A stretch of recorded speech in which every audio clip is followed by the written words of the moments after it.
Okay, so welcome back. I'm not really happy with where we left this picture, so we're going to kind of kick it up a notch, use some tricks that we've learned, maybe some new tricks, and kind of bring this up to kind of another level. Before we do that, we're going to go ahead and we're going to start by adding a slide title. We're going to call this Drawing with Shapes. And down on the left hand side here, we should have a bulleted list available to us. I'm going to change this to different bullets. So I'm still in the Home tab. Here in the bullet library, I'm going to click on the down arrow and change this to a checklist style. All right, here I'm going to put down our steps. So first we want to select the shape that we want to use. Then we're going to make sure we select the fill color that we like. We're going to select the outline color or no outline. We're going to make sure that we rotate and resize the shape if needed. We can use the Shift key to keep things proportional. All right, if we want to make a circle and not an oval, or if we want to make a square and not a rectangle, we can use the Shift key. We're going to then move the shape to the destination we want it to be in. We will change the order. And when I say order, you know what I'm talking about is this, whether it's on the top or the bottom or somewhere in between. And then finally, if we have multiple objects together, we will group multiple objects together. Oh, my spelling was awful there, wasn't it? All right, thank goodness for spell check. All right, here we go. So I have my checklist on the left. I've got my art on the right, and that art is going to look awesome in a second. Let's do it together. Oh, it's worth noting that this checklist doesn't have to be done in order. If I wanted to imply that this should be done in order, I would use a numbered list, okay, for my list. Okay, so that's really one of the things that you want to think about when you're selecting between bullets or you're selecting numbers. Numbers imply like a set order, whereas bullets, they're just kind of like a list that may or may not be in order. So I'm going to keep that with my check marks. Okay, so let's look at our picture on the right. Here we go. The first thing that I'm going to do is I've got these flowers here, but I want to give them some grass to grow on, right? Okay, so we are going to include a shape that is a rectangle. We're going to start there. And I'm going to stretch this. So we've got, what's our checklist? Let's change our fill color. All right. So we want this to be kind of like a lighter green so that it's not the exact same color as our stems. I'm going to go ahead and change my shape fill to, let's use light green, lighter 40. This color.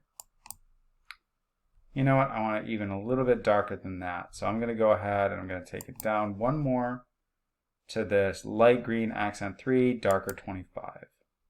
Okay. Now what I'm going to do, I want actually kind of to show you this kind of funky outline that we can use. So I'm going to click on this. I'm going to use a darker green for my outline color. Okay, so that's my outline color here, fill color, outline color. After I change it to that dark green, I'm going to go ahead and click on this again. I'm going to change it to the sketched scribble effect. All right, last but not least, I'm actually going to go in here one more time and I'm going to change the weight. The weight is how thick the line is. And we're going to give it, let's say, 2¼ points. to make it a little bit more thick. Okay. Now, we don't need to rotate this, but we do need to resize it. I'm going to make this nice and big.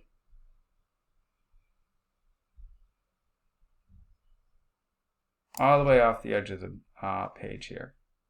So that was weird. When I was dragging it out, that outline looked way too big, and I was starting to think I made a mistake, but no. Once I let go of it, it kind of brought that line size back to a normal, more like what I was expecting. All right. I want the grass to be behind the flower stems, so we're going to use our order of objects. And I could send it backward, but sending it backward just sends it like one step. Okay, I'll do that for you once. Oh, well. Oh, because I ordered these all together. So I went ahead and it put it all the way behind those objects. Okay, good. All right. The next thing that I want to do is I want to use, let's see. So I changed the order. I don't need to group this yet. I'm going to go ahead, I'm going to give a blue sky behind my flowers. All right, let's grab a new shape. We're going to use a simple rectangle. All right, we're going to give this a blue color, but you know, I don't want to use this light blue because it's the exact same color as the flower here, and that's not going to look right.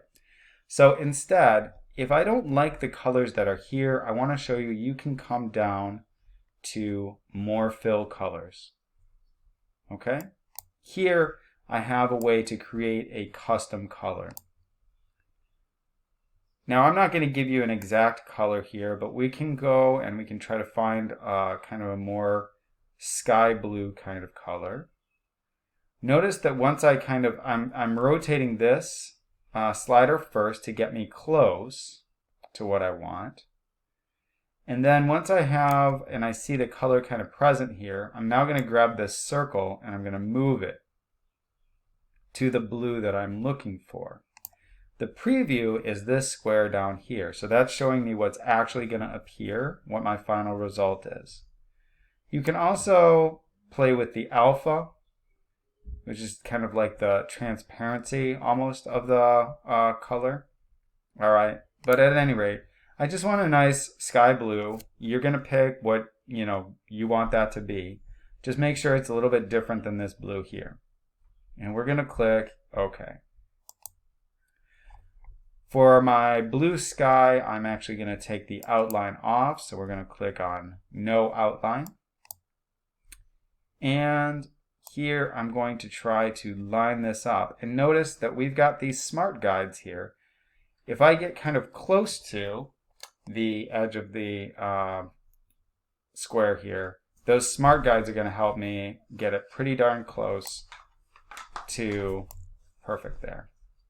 All right, I'm going to drag this out to the other edge, pull it down so I got my nice blue sky.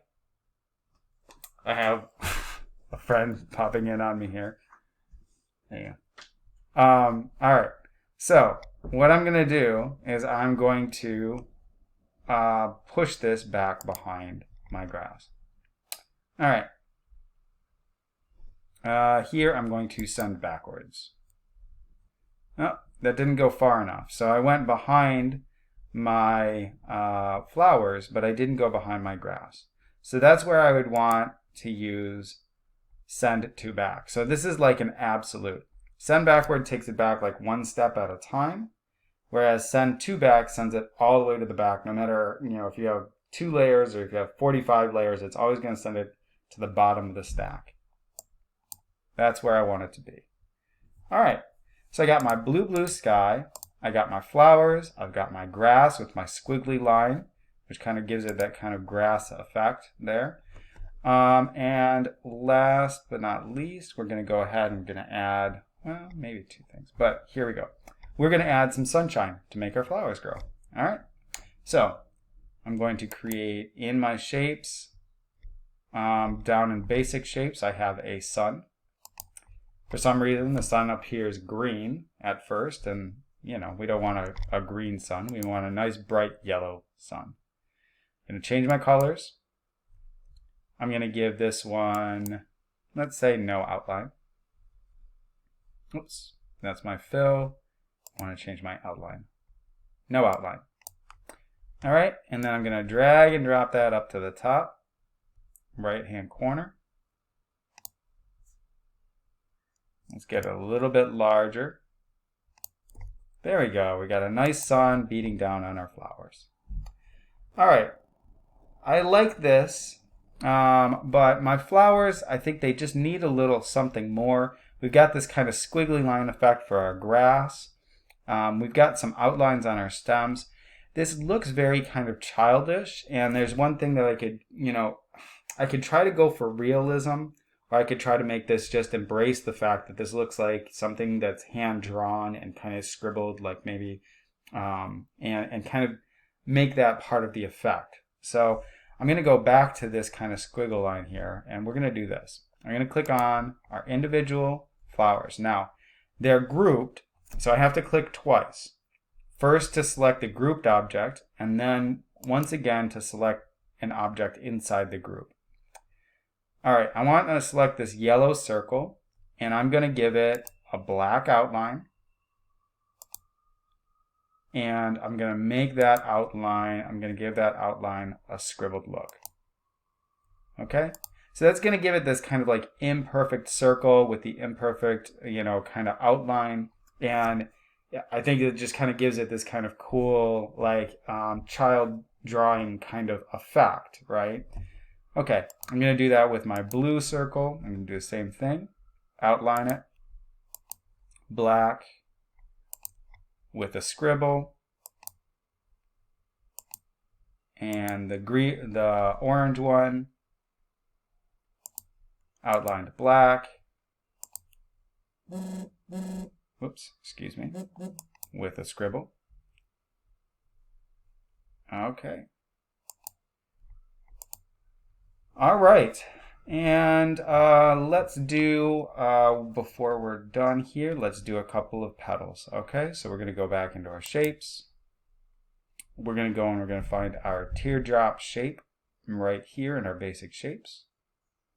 I'm going to click that. This one we can actually kind of leave exactly how it is. But what I want to do is I want to rotate it a little bit. So I'm going to click on the order objects. I'm going to go down to rotate, and I'm going to rotate to the right 90 degrees. Resize this a little bit using the shift key.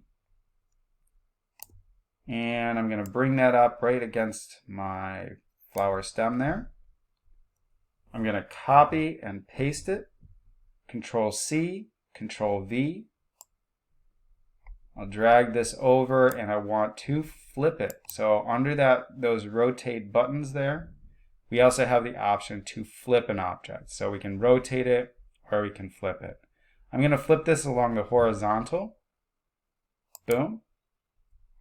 And now I'm going to go ahead and I'm going to add my little flower petal there. And I've got my 3 flowers, sunshine with my background. Looking nice. Okay?